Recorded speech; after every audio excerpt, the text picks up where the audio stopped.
ዝም ብለን የጠጣ ነው እኔ አሁን የህወሓት ደንቆሮና እውር አፍቃሪ ነው የነበርኩት እውር አፍቃሪ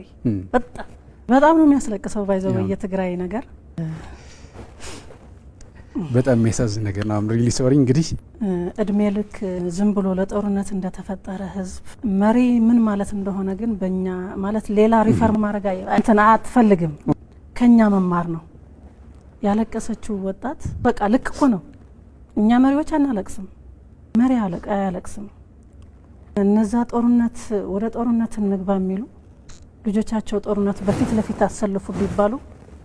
አያረጉትም በፍጹም ፊት ለፊት የነሱ ልጆች ኮፍተሩ ለዚህም የሉም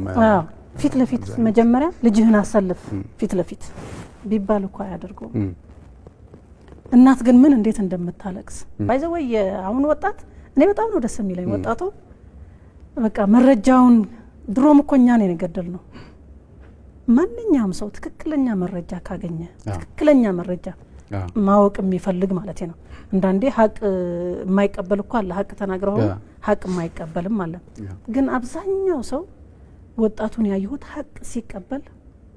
ተቀብሎ ደግሞ ፊት ለፊት ሲታገል እኔ በጣም ነው የትግራይ ወጣት በጣም ነው ደስ ያለኝ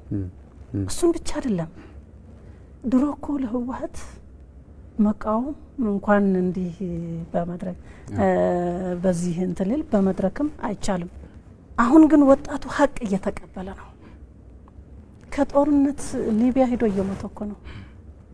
ጦርነትን ፈርቶ ሊቢያ ሄዶ እየተሳቃየ እኮ ነው ያለው ወጣቱ ወደ ሁሉም አሁን እየተበታተነ ነው ጦርነት ሰግቶ ጦርነት ፈርቶ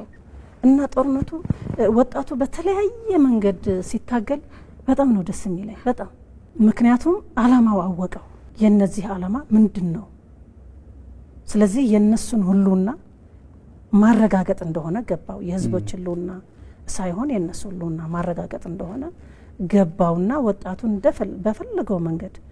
ብዙ በድራማ መልክም እየሰሩ ነው ግን እነሱ ያዳምጡም እኮ እነሱ እንትን ቢሉም በፍጹም አይቀበሉትም